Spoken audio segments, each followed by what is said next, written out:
पल्लो छेउसम्मका हरेक निर्दोष सन्तानहरूमा म राज्यको तर्फबाट एकमुष्टैमा नम्र नमस्कार ईश्वरको परिपूर्ण आशिष माग्न चाहन्छु, धन्यवाद गर्छु गुरु शुभकामना। र मेरो गवाई भन्नुपर्दा त करौँको हुलबाट पिताले मलाई चुनेर आज परमेश्वरको राज्यमा ल्याउनु भएको छ, सबैभन्दा ठुलो गवाई। र मेरा गवाईहरू त अनगिन्ती नै छन्, तर समय छोटो भएको कारणले म एकदम छोटोमा भन्नेछु। ईश्वरलाई धन्यवाद गर्छु गुरु शुभको नाममा। हिजोको दिनमा म आज जीवितै छु, तपाईँहरूको अगाडि खडा नै छु है। म जिउँदो मान्छे भएर मेरो आत्मा एक तरफ शरीर एक तरफ भएको मान्छे म यहीँ छु तपाईँहरूको अगाडि है। ईश्वरलाई धन्यवाद गर्छु गुरु शुभको नाममा। म 7 वर्षको अवधि भइसकेको थियो ईश्वरको राज्यमा आएको, तर पनि म आफूले आफ्ना खराबीहरूलाई मैले त्याग्न सकेको थिइनँ र आज राज्य पनि चिन्न सकेको थिइनँ र ममा उद्धार र सुधार पनि भएको थिएन होइन। जब ममा उद्धार र सुधार छ भनेर मैले अन्तर हृदयले मैले विश्वास गरेर परमेश्वरको महिमामा म एकदम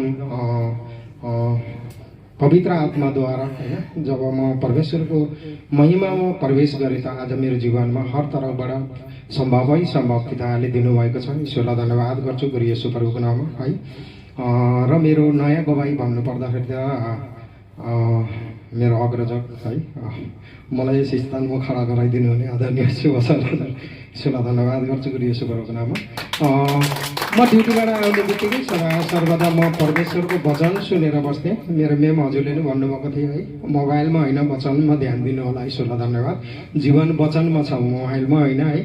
र म आउने क्रममा चाहिँ त्यस्तै भएर ममा चाहिँ हिन्दी सिरियल आयो है। हिन्दी सिरियलमा म भावुक त भएर मेरो भोक तिर्खालाई पनि छ नभनिकन है एकदम सिरियलपट्टि लागेको थिएँ र म एकदम इमा महिमामा म नृत्य गरेर जोड्थेँ।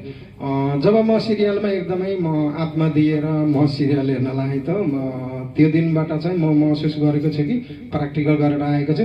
गर्मीको एकदम आत्मा भएर है माथि छतमा गएर महिमा गर्थेँ। मैले माथि गएर बस्नै नसक्ने लुचुप्पै टी सर्टै भिज्ने अवस्थासम्म भइसक्यो है। ईश्वरलाई धन्यवाद गर्छु गुरु येशू प्रभुको नाममा है। र त्यस क्रममा म पनि एकदम